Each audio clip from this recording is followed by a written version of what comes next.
नहीं कर सकता है, ये ही जानेंगे इस वीडियो में।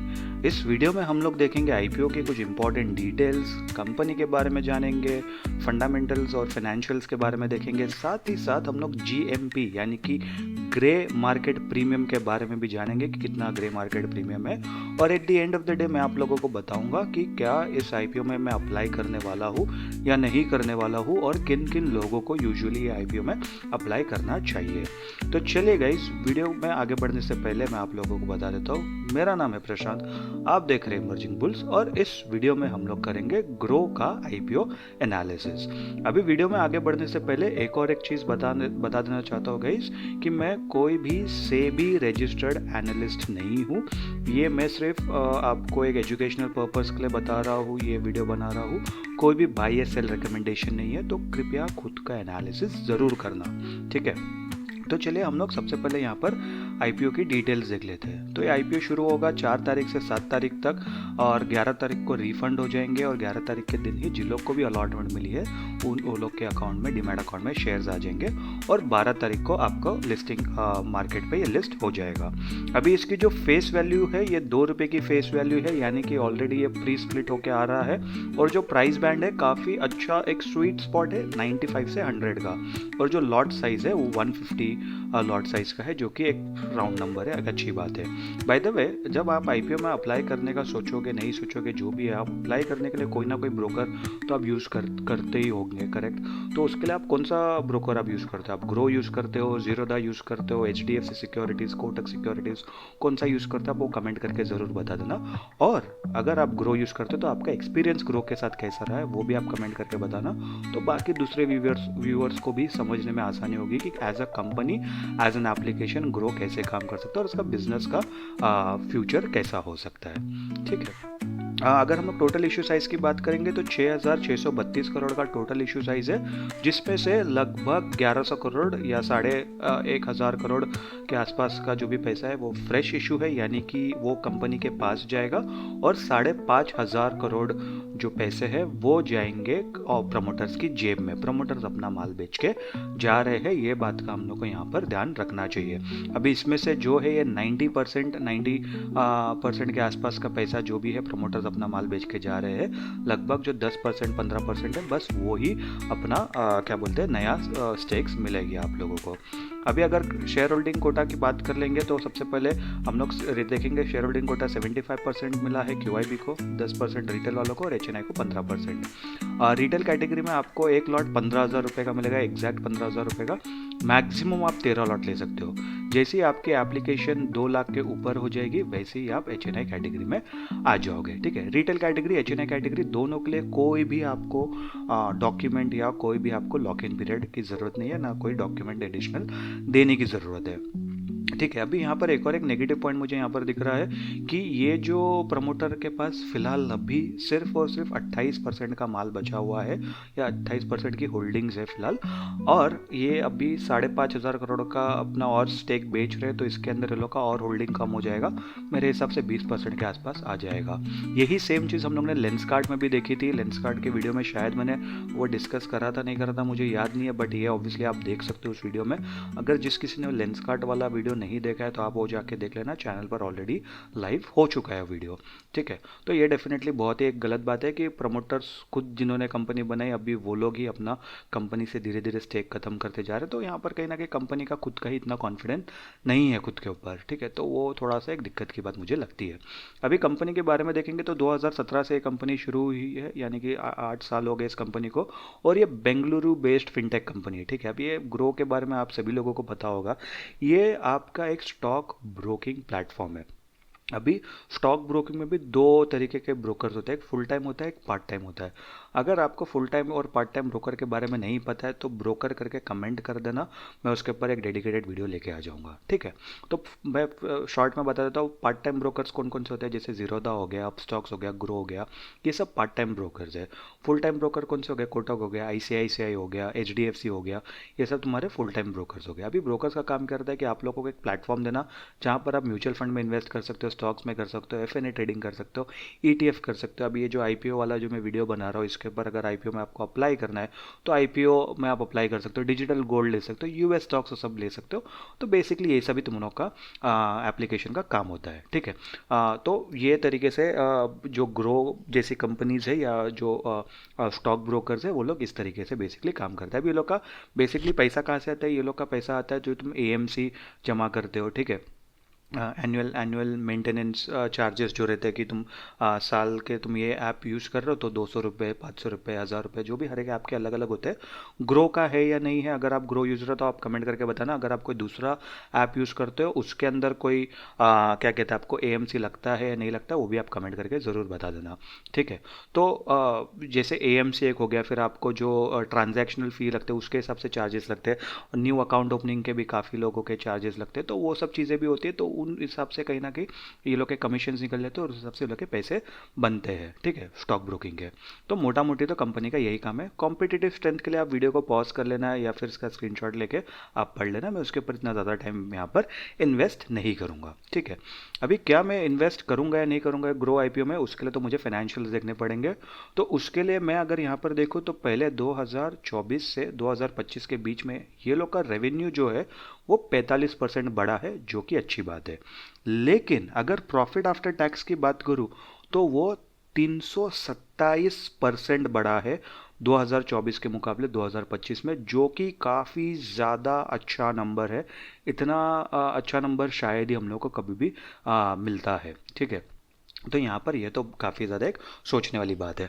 अभी फाइनेंशियल्स अगर हम लोग यहाँ पर देखेंगे तो 2023, 24, 25 का डेटा है, जिसके अंदर 24 का दो डेटा है। ये एक अच्छी बात है कि हम लोग यहाँ पे से जून का कंपैरिजन हम लोग यहाँ पर कर सकते हैं, ठीक है। अभी सबसे पहले फुल ईयर का कंपैरिजन देखते हैं। 4800 करोड़ के एसेट्स, 8000 करोड़ के एसेट्स, 10,000 करोड़ के एसेट्स, ठीक है। फिर 12,060 करोड़ की सेल्स, 1260 करोड़ की सेल, 2800 करोड़ की सेल और 4,000 करोड़ का इनकम, सेल्स नहीं basically income. Profit after tax यहाँ पर 450 करोड़ था, यहाँ पर -800 करोड़ था और यहाँ पर 1800 करोड़ है, ठीक है। रिजर्व्स की बात करेंगे तो 4500 करोड़, फिर घटकर 2,500 करोड़ हो गए और यहाँ पर फिर से बढ़कर 3250 करोड़ के आसपास हो गए। तो यहाँ से यहाँ में डेफिनेटली कहीं ना कहीं एसेट्स बढ़े हैं डेफिनेटली, बट रिजर्व्स कम हुआ है। तो यहाँ पे डेफिनेटली कुछ ना कुछ तो डामाडोल हुआ है, ठीक है। अभी यहाँ पर हम लोग देखेंगे बोरोइंग्स भी देखेंगे तो यहाँ पर 24 करोड़ की बोरोइंग्स थी, यहाँ पर 350 करोड़ की बोरोइंग्स हुई है, ठीक है। तो ये तो हो गया हम लोग का एनुअल बेसिस पे। अभी जब भी आप इनकम स्टेटमेंट एनालाइज कर दो, bye the way income statement के ऊपर चैनल पर एक वीडियो है, आप वो जाके देख लेना, ऊपर आपको आई कार्ड पे भी इसका लिंक आता होगा, ठीक है। तो हमेशा एक चीज़ भी हम लोग को ध्यान रखना चाहिए कि कभी भी आप फंडामेंटल एनालिसिस करते हो तो same quarter to quarter analysis भी करना चाहिए कि इस क्वार्टर में पिछले साल ये नंबर क्या बता रहे थे और इस साल क्या बता रहे हैं, ठीक है। तो अगर क्वार्टर टू क्वार्टर एनालिसिस करेंगे तो यहाँ पर लगभग 11,000 करोड़ के एसेट्स है, अभी यहाँ पर लगभग 13,000 करोड़ के एसेट्स है। टोटल इनकम यहाँ पर 1,050 करोड़ की थी, यहाँ पर 950 करोड़ की है, तो डेफिनेटली इनकम तो गिर गई है। यहाँ पर प्रॉफिट आफ्टर टैक्स देखेंगे तो 340 करोड़ थे, यहाँ पर 380 करोड़, तो डेफिनेटली यहाँ पर 40 करोड़ का ग्रोथ आया है, यानी कि मोटा मोटी 10-11% का ग्रोथ तो यहाँ पर डेफिनेटली है पिछले साल के मुकाबले, ठीक है। रिजर्व्स की बात करेंगे तो 2800 करोड़ के रिजर्व थे, यहाँ पर सीधा डबल हो गया है, वो 5,500 करोड़ के रिजर्व्स हो गए हैं। और बोरोइंग्स भी एक्चुअली डबल ही हो गई है, 118 करोड़ से 324 करोड़ का। तो डेफिनेटली यहाँ पर टोटल इनकम कम हुई है, लेकिन प्रॉफिट आफ्टर टैक्स बढ़ा है। तो उससे ये समझ में आता है कि कहीं ना कहीं जो मार्जिन का जो परसेंटेज है वो कंपनी ने यहाँ पर बढ़ाया है अपना। तो ये जो फंडामेंटल्स है मुझे ठीक लगे, मतलब इतने ज़्यादा भी अच्छे नहीं है और इतने ज़्यादा बेकार भी नहीं है। अभी अच्छे क्यों नहीं है मैं इसको बोलूँगा, क्योंकि यहाँ पर देखो आप रिजर्व से एक बार कम हो गया था इधर, फिर उसके बाद वापस वो 4,500 से 5,000 आने में वो लोग को कम से कम 2 साल लग गए, जिसके अंदर 7-8 क्वार्टर होते हैं। तो वो एक बात है कि वो लोग वापस उतना तेज़ी से रिकवर नहीं कर पाए, ठीक है। दूसरा ये यहाँ पर 2023 में लोग पॉजिटिव क्लोज किए, उसके बाद 2024 में आप आते थे नेगेटिव हो गए, 400 करोड़ नेगेटिव, 800 करोड़ नेगेटिव हो गए, 400 करोड़ पॉजिटिव से। फिर वापस आप सिर्फ क्या कहते हैं, वापस आप सिर्फ 1800 करोड़ ही कमा पाए।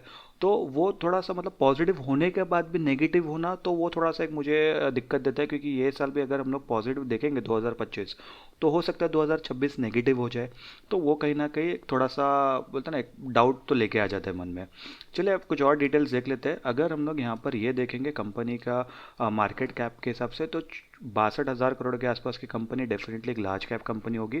पैट मार्जिन की बात करो तो 45% का पैट मार्जिन है। प्राइस टू बुक वैल्यू लगभग 12 का है। तो प्राइस टू बुक वैल्यू के हिसाब से एकदम थोड़ी सी मुझे ओवर वैल्यूड तो लग रही है। ईपीएस की बात करूंगा तो 3 का ईपीएस है। प्री आईपीओ पोस्ट आईपीओ 2.5 का हो जाएगा। पीई रेशियो की बात करूंगा तो प्री आईपीओ 33 का है, पोस्ट आईपीओ 41 के आसपास का हो जाएगा। By the way PE ratio PB ratio दोनों के ऊपर चैनल पर वीडियो है, आप वो जाके देख सकते हो। उससे आप लोगों को और अच्छे से समझ में आ जाएगा कि पीई रेशियो और पीबी रेशियो क्यों इतना ज़्यादा इंपॉर्टेंट होता है। ठीक है, अभी हम लोग पेयर एनालिसिस करेंगे। उसके पहले हम लोग यहाँ पर कंपनी का ये देख लेते हैं कि कंपनी को पैसे क्यों चाहिए। सबसे पहले अगर हम लोग कंपनी का यहाँ पर देखेंगे, ये लोग को जो क्लाउड इंफ्रास्ट्रक्चर है जो भी, क्योंकि ये टेक बेस्ड कंपनी है तो इसके लिए क्लाउड इंफ्रास्ट्रक्चर बहुत ही ज़्यादा मैटर करता है। तो इस लोग से इसके ऐप और जो भी डेटा हो सभी वो सेव रह सकते हैं, वो सब अच्छे से रहेगा। तो लगभग ये लोग को 150 करोड़ उसके लिए चाहिए। मार्केटिंग एक्टिविटीज़ के लिए, ब्रांड बिल्डिंग के लोग को 225 करोड़ चाहिए। ठीक है, और ये लोग को investment in one of the material subsidiaries GCS and NBFC, तो ये लोग को एनबीएफसी में भी किधर कुछ इन्वेस्टमेंट करना है 205 करोड़ का, वो ये लोग को चाहिए। ये लोग को एक अनआइडेंटिफाइड एक्विजिशन करना है जिसके लिए लोग ने अमाउंट नहीं डाला है, क्योंकि ऑब्वियसली अनआइडेंटिफाइड है तो ये लोग को भी एग्जैक्टली पता नहीं है कि कितना अमाउंट लग सकता है, कितना अमाउंट नहीं लग सकता है। ठीक है, तो वो यहाँ पर कहीं ना कहीं है। और एमटीएफ बिजनेस के लिए भी ये लोग को कहीं ना कहीं 168 करोड़ का कुछ इन्वेस्टमेंट यहाँ पर करना है। तो मोटा मोटी ये सब चीज़ें के लिए ये लोग को पैसे चाहिए। ठीक है, तो यहाँ पर से सब कुछ ठीक ठाक लग रहा है, इतना कुछ एक्साइटिंग नहीं, इतना कुछ डिसअपॉइंटेड नहीं लग रहा है। अभी यहाँ पर अगर हम लोग इसकी बात कर लेंगे, क्या बोलते हैं, अगर मैं यहाँ पर पी देख लो वापस एक बार, इसका पी कितना था, 41 का पी हो रहा था। तो मैं यहाँ पर लिख देता हूँ 41 का पी। ठीक है, अभी अगर हम लोग यहाँ पर पीयर एनालिसिस कर लेंगे तो angel one, Motilal Oswal, 361, Nuvama wealth और प्रूडेंट, ये लोग के कॉम्पिटिटर है। अभी अगर कंपटीशन के हिसाब से देखेंगे तो नुवामा का और एंजल वन का ईपीएस बेस्ट है, 3 डिजिट्स में है। और ग्रो का है जो कि बिलियन ब्रेन्स गैराज वेंचर्स के नाम से जो कंपनी रजिस्टर्ड है, उसका तो सिंगल डिजिट में ईपीएस है। तो ईपीएस में तो ऑब्वियसली ये लोग को बहुत ही ज़्यादा काम करना पड़ेगा। पी रेशियो की बात करेंगे तो पी रेशियो पीयर्स के हिसाब से ठीक ठाक है। मैं इसको इतना ज़्यादा अच्छा है, इतना ज़्यादा बुरा है, अंडर वैल्यूड ओवर वैल्यूड नहीं कहूँगा। ऑब्वियसली जैसे एंजल वन का 19 का है तो ये उसके कंपैरिजन में बहुत ही ज़्यादा ओवर वैल्यूड लगती है। बट प्रूडेंट का 58 है, 360 का 45 है, तो ये उसके हिसाब से फेयरली वैल्यूड लगती है। तो एवरेज आउट के हिसाब से ठीक ठाक ही वैल्यूएशन है, इतनी ज़्यादा एटलीस्ट पी रेशियो के हिसाब से। इसलिए मैंने पी बी रेशियो में भी कहा था कि थोड़ा सा ही मुझे कहीं ना कहीं ओवर वैल्यूड लग रहा है वो। ठीक है, रिटर्न ऑन नेटवर्थ भी कहीं ना कहीं यहाँ पर अच्छा ही है, सबसे बेस्ट है अगर देखा जाए तो। रिटर्न ऑन नेटवर्थ 37.57 का है और उसके बाद 29 आता है प्रूडेंट का। तो डेफिनेटली रिटर्न ऑन नेटवर्थ भी कहीं ना कहीं एक अच्छा ही नंबर यहाँ पर है। तो वैल्यूएशन या पीयर एनालिसिस के हिसाब से भी कंपनी यहाँ पर ठीक ठाक ही लग रही है, इतना ज़्यादा कुछ मुझे जैसा कि मैंने कहा था ओवर वैल्यूड अंडर वैल्यूड नहीं लग रही है। अभी आखिरी एक बात डिस्कस कर लेते हैं, यहाँ पर है जीएमपी की। जिस किसी को भी जीएमपी यानी कि ग्रे मार्केट प्रीमियम के बारे में जानना होता है कि भाई जब भी हम लोग इन्वेस्ट करेंगे तो लिस्टिंग के दिन पे लिस्टिंग गेंस कुछ हो जाएंगे। मैं हमेशा कहता हूँ कि लिस्टिंग गेंस के लिए सिर्फ आईपीओ में इन्वेस्ट नहीं करना चाहिए, बट आप लोग को यूजुअली ये देखना पसंद है तो इसके लिए मैं आप लोगों को बता देता हूँ कि लिस्टिंग गेंस यहाँ पर 16% के है, 116 रुपये। अभी आज मैं ये वीडियो बना रहा हूँ 1 नवंबर को। ठीक है, ये वीडियो आप देखोगे 1 नवंबर की शाम को या 2 नवंबर को। आईपीओ शुरू होगा 4 नवंबर को और लिस्टिंग होगी इसके 10 दिन बाद। ठीक है, लिस्टिंग होगी 12 नवंबर को, यानी कि जब मैं वीडियो बना रहा हूँ तब से लेके और 11-12 दिन है, जिसके अंदर 7-8 दिन तो जो हम लोग के ट्रेडिंग वर्किंग डेज जो भी होते हैं वो मार्केट डेज रहेंगे। तो 7-8 दिन में या तो ये 16% का घटकर -16% हो सकता है, या तो बढ़कर ये 32-40% भी हो सकता है। तो इस बात का भी हम लोग को ध्यान रखना चाहिए अगर आप सिर्फ और सिर्फ जीएमपी देख के इन्वेस्ट करने का सोच रहे हो तो। ठीक है, अभी मैं अपना फाइनल वर्डिंग बता देता हूँ कि मुझे क्या लगता है कि मैं क्या ये अप्लाई करने वाला हूँ या नहीं करने वाला। बाय द वे उसके पहले अगर गाइज आप लोगों ने चैनल को अभी तक सब्सक्राइब नहीं किया है तो प्लीज़ गाइज इस चैनल को सब्सक्राइब कर देना। वीडियो अगर थोड़ी भी अच्छी लगी तो वीडियो को लाइक कर देना, कमेंट करके बताना अपने दोस्तों को, अपने रिलेटिव्स को जो भी इस आईपीओ में अप्लाई करने का सोच रहा है नहीं सोच रहा है उसको ये वीडियो ज़रूर शेयर कर देना, उसके लिए तो डेफिनेटली हेल्पफुल हो ही जाएगी। तो मैं बताता हूँ कि क्या मैं अप्लाई करने वाला हूँ या नहीं करने वाला हूँ। तो ये देखो गाइज, मैं तो फिलहाल अप्लाई नहीं करने वाला हूँ, क्योंकि देखो मैंने लेंस कार्ड में भी यही चीज़ देखा था, मैंने ग्रो में भी अभी यही चीज़ देख रहा हूँ कि प्रमोटर होल्डिंग्स बहुत ही ज़्यादा कम है। मेरे लिए वन ऑफ द फैक्टर है यहाँ पर। फाइनेंशियल्स इतने ज़्यादा स्टेबल नहीं है जितने मुझे चाहिए होते हैं। डेफिनेटली पैट मार्जिन अच्छा है, बट पीयर एनालिसिस के हिसाब से मुझे बाकी इसके पीयर्स की परफॉर्मेंस ज़्यादा अच्छी लगती है। तो वो तो ऑलरेडी लिस्टेड कंपनीज है, वो लोग का मैंने टेक्निकल्स भी देखे फंडामेंटल्स के अलावा, तो मैं वो लोग के ऊपर थोड़ा ज़्यादा ट्रस्ट कर सकता हूँ। अभी ये जब मार्केट में आ जाएगा, एक दो क्वार्टर, 3 क्वार्टर, 4 क्वार्टर हो जाएगा, उसके बाद मेरे को जब थोड़ा टेक्निकल एनालिसिस के हिसाब से मैं देखूंगा, तो मैं टेक्नो फंडा एनालिसिस दोनों करने के बाद मैं कहीं ना कहीं डिसीजन बना सकता हूँ कि मुझे इसके अंदर कितना इन्वेस्ट करना है या नहीं करना है, या करना है तो कितना करना है, जो भी मैं तभी डिसाइड करूंगा। अभी तो फिलहाल मैं इससे बाहर रहना ही पसंद करूंगा। बट क्या आप इन्वेस्ट करने का सोच रहे हो, नहीं सोच रहे हो, आपका क्या पॉइंट ऑफ व्यू है, वो आप कमेंट करके ज़रूर बता देना। आई होप गाइज आप लोगों को वीडियो पसंद आया होगा। वीडियो अगर पसंद आया होगा तो वीडियो को लाइक कर देना, कमेंट कर देना, चैनल को सब्सक्राइब कर देना, नोटिफिकेशन घंटी ज़रूर दबा देना। मैं मिलता हूँ आपसे अगले वीडियो में, तब तक के लिए गुड बाय।